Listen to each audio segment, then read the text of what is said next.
اعوذ باللہ من الشیطان الرجیم بسم اللہ الرحمن الرحیم اللہم صلی علی سیدنا و مولانا محمد وعطرتہ بعدد کل معلوم لک۔ سامعین و ناظرین السلام علیکم ورحمۃ اللہ وبرکاتہ۔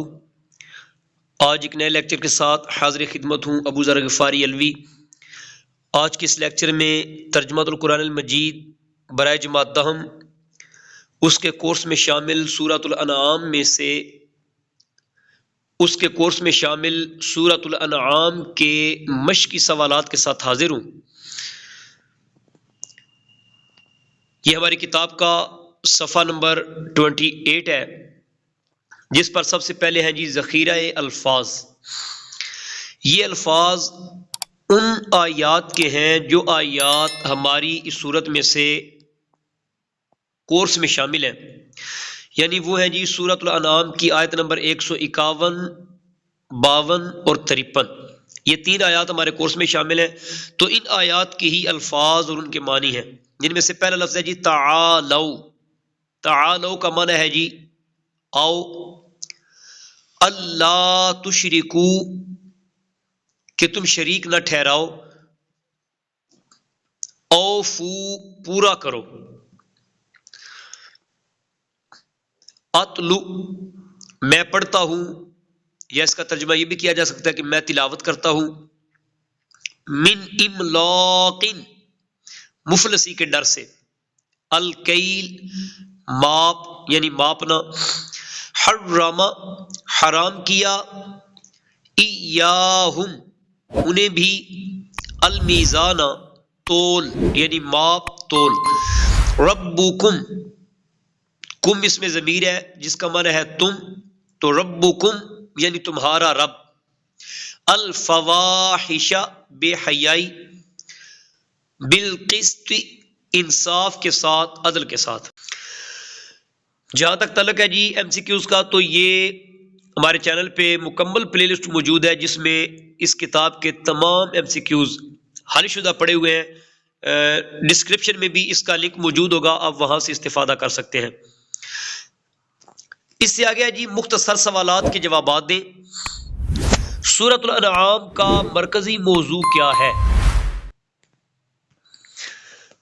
اس پہلے شارٹ کوسچن کا آنسر کتاب کے صفحہ نمبر 5 پر ہے۔ مرکزی موضوع سورۃ الانعام کا مرکزی موضوع توحید، رسالت، آخرت اور معاشرتی زندگی کے احکام کا بیان ہے۔ دوسرا شارٹ کوسچن ہے سورۃ الانعام کی فضیلت میں ایک حدیث مبارکہ کا مفہوم لکھیں۔ سورۃ الانعام قرآن مجید کی ابتدائی 7 صورتوں میں سے ہے، جن کے بارے میں نبی کریم صلی اللہ علیہ وآلہ وسلم نے ارشاد فرمایا کہ جس نے یہ ابتدائی 7 صورتیں پا لیں، یعنی ان 7 صورتوں کو سیکھ لیا، تو وہ ایک بڑا عالم ہے۔ مسند احمد بن حنبل، اس کی حدیث مبارکہ ہے 8336۔ تیسرا سوال ہے جانوروں سے متعلق مشرکین کے کوئی سے 2 عقائد تحریر کریں۔ جانوروں کے متعلق جو مشرکین کے عقائد تھے، یہ ہماری کتاب کا صفحہ نمبر یہ بھی 5 ہے۔ اس صورت میں ان مشرکین کے نظریات کی تردید کی گئی ہے جو اپنے جانوروں اور مویشیوں میں بتوں کو حصہ دار ٹھہراتے تھے، اور انہوں نے خود ساختہ عقائد سے چند جانور اپنے لیے حلال اور چند جانور اپنے لیے حرام قرار دے رکھے تھے۔ یعنی اس میں آپ پوائنٹس کی صورت میں بھی عزیز طلبہ لکھ سکتے ہیں کہ 2 عقائد ان کے، ایک عقیدہ یہ تھا کہ وہ کیا کرتے تھے، اپنے جانوروں اور مویشیوں کو، بتوں کو ان جانوروں مویشیوں میں حصہ دار ٹھہراتے تھے، اور دوسرا کیا تھا کہ وہ چند جانوروں کو انہوں نے اپنے لیے حلال قرار دیا ہوا تھا، اور چند جانوروں کو اپنے لیے کیا کر دیا تھا، حرام قرار دے دیا تھا۔ یہ خود ساختہ عقائد تھے ان کے جانوروں کے بارے میں۔ سورۃ الانعام کی روشنی میں کوئی سے 2 معاشرتی احکام تحریر کریں۔ یہ ہماری کتاب کا صفحہ نمبر 6 ہے اس پہ آخری پیراگراف میں معاشرتی احکام کو بیان کیا گیا ہے۔ کوئی سے 2 معاشرتی احکام بیان کرنے ہیں۔ ایک یہ ہے کہ بے حیائی کے قریب نہ جایا جائے، اور قتل و غارت گری نہ کی جائے۔ اسی طرح ناپ تول کو پورا کرنے اور ہر معاملے میں عدل و انصاف کرنے کا حکم دیا جائے یا ناپ تول کو کیا کیا جائے؟ پورا کیا جائے۔ پانچواں شارٹ کوسچن ہے جی، سورۃ الانعام میں تبلیغ دین کے حوالے سے نبی کریم صلی اللہ علیہ وسلم کو کیا نصیحت کی گئی؟ یہ بھی ہماری کتاب کا صفحہ نمبر 6 ہے جی۔ اس میں آپ صلی اللہ علیہ وسلم کو مخاطب کر کے فرمایا گیا کہ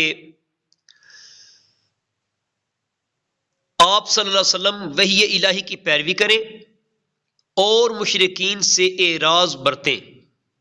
اللہ تعالیٰ نے آپ صلی اللہ علیہ وسلم کو ان مشرکین پر نگہبان یا محافظ بنا کر نہیں بھیجا۔ یہ تھے جی شارٹ کوسچن۔ اس سے آگے درج ذیل قرآنی الفاظ کے معنی لکھیں۔ یہ ہم پہلے اوپر ذخیرہ الفاظ میں پڑھ چکے ہیں۔ تعالو، اس کا معنی ہے جی آؤ، ربکم، تمہارا رب، من املاق، غربت کے خوف سے، یعنی غربت کی وجہ سے، اوفو، پورا کرو، بالقسط، انصاف کے ساتھ۔ اس سے اگلا کوسچن ہے جی ہمارا، درج ذیل قرآنی آیات کا بامحاورہ ترجمہ کریں۔ ان میں سے پہلی آیت ہے جی، وَلَا تَقْتُلُوا أَوْلَادَكُم مِّنْ إِمْلَاقٍ نَحْنُ نَرْزُقُكُمْ وَإِيَّاهُمْ وَلَا تَقْرَبُوا الْفَوَاحِشَ مَا ظَهَرَ مِنْهَا وَمَا بَطَنَ وَلَا تَقْتُلُوا النَّفْسَ الَّتِي حَرَّمَ اللَّهُ إِلَّا بِالْحَقِّ۔ یہ جو آیت مبارکہ ہے یہ ہماری سورۃ الانعام کی آیت نمبر 151 کا کچھ حصہ ہے، اور اس کا جواب جو ہے یہ ہماری ٹیکسٹ بک کے صفحہ نمبر 27 پر ہے جی۔ یہ ہماری کتاب کا صفحہ نمبر 27 ہے۔ یہ جو آیت نمبر 151 جو قل تعالوا سے شروع ہو رہی ہے، اس کا آخری حصہ ہے جی، وَلَا تَقْتُلُوا، اور قتل نہ کرو، اولادکم، اپنی اولادوں کو، من املاق، تنگ دستی کے ڈر سے، نحن نرزقکم، ہم تمہیں بھی رزق دیتے ہیں، وَإِيَّاهُمْ، اور انہیں بھی، وَلَا تَقْرَبُوا، اور قریب نہ جاؤ، الفواحش، بے حیائی کی باتوں کے، ما ظہر منہا وما باطن، جو ان میں سے ظاہر ہے اور جو ان میں سے پوشیدہ ہیں۔ وَلَا تَقْتُلُوا النَّفْسَ الَّتِي حَرَّمَ اللَّهُ إِلَّا بِالْحَقِّ، واو کا معنی اور ہے جی، لا تقتلوا، قتل نہ کرو، النفس، کسی بھی جان کو، التی حرم اللہ، جس کا کہ قتل کرنا اللہ نے حرام قرار دیا ہو، الا بالحق، مگر حق کے ساتھ۔ تو یہ ہمارے لانگ کوسچن کی پہلی جز تھی۔ اس سے آگے دوسری جز ہے جی، وَلَا تَقْرَبُوا مَالَ الْيَتِيمِ إِلَّا بِالَّتِي هِيَ أَحْسَنُ حَتَّى يَبْلُغَ أَشُدَّهُ۔ آئیے دیکھتے ہیں اس آیہ مبارکہ کے ترجمہ کو جی۔ یہ بھی ہماری کتاب کا صفحہ نمبر 27 ہے اور آیت نمبر 152 ہے۔ وَلَا تَقْرَبُوا، اور قریب نہ جاؤ، مال الیتیم، یتیم کے مال کے، الا باللتی ہی احسن، مگر اس طریقہ سے جو بہت اچھا ہو، حتیٰ، یہاں تک کہ، یبلغ، وہ یتیم پہنچ جائے، اشدہ، اپنی جوانی کو، یعنی سوجھ بوجھ کی عمر کو، بلوغت کو، وَأَوْفُوا الْكَيْلَ وَالْمِيزَانَ بالقسط، اور پورا کرو ناپ تول کو عدل و انصاف کے ساتھ۔ لا نکلف نفسا الا وسعها، ہم مکلف نہیں بناتے نفسا کسی بھی نفس کو، الا مگر وسعها اس کی وسعت کے مطابق، یعنی ہم کسی شخص پر اس کی طاقت سے زیادہ ذمہ داری نہیں ڈالتے۔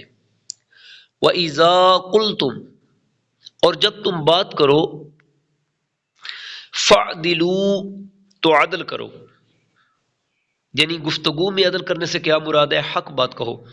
وَلَوْ كَانَ ذَا قُرْبَىٰ، اگرچہ تمہارے سامنے کوئی تمہارا قریبی رشتہ دار ہی کیوں نہ ہو۔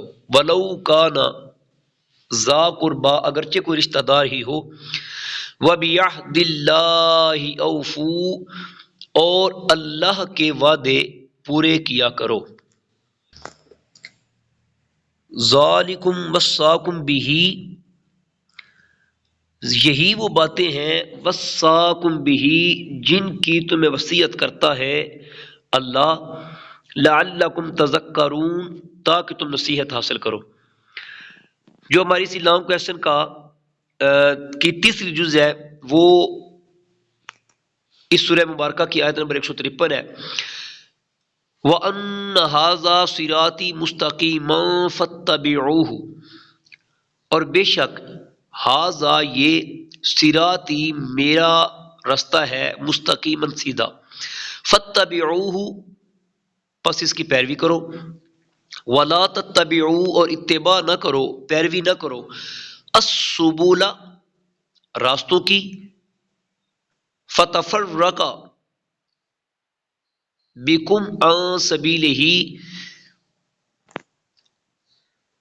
فتفرق پس تمہیں الگ کر دیں گے، عن سبیلہ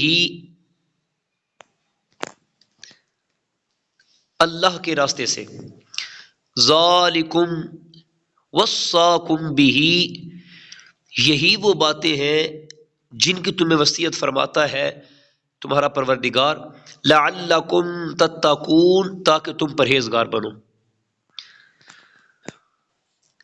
اس کے بعد یہ ہمارے کورس میں شامل یہ جو صورت ہے، اس کا تفصیلی جواب ہے۔ سورۃ الانعام کے بنیادی مضامین پر نوٹ لکھیں۔ تو اس سوال کے جواب میں ہمارے یوٹیوب چینل پر اس سے پہلے کا جو لیکچر موجود ہے، یعنی سورۃ الانعام کا تعارف، مضامین اور موضوع، وہ مکمل تعارف تیار کرنا ہے اسلام کویسچن میں۔ تو یہ تھا جی ہمارا ترجمۃ القرآن 10th کلاس، اس کی پہلی سورت سورۃ الانعام، اس کے مشقی سوالات جو کہ ہم نے حل کیے۔ انشاءاللہ عزیز اس سے آگے جو سورہ مبارکہ ہے اس کے تعارف اور مشقی سوالات کے ساتھ حاضر ہوں گے۔ والسلام علیکم ورحمۃ اللہ وبرکاتہ۔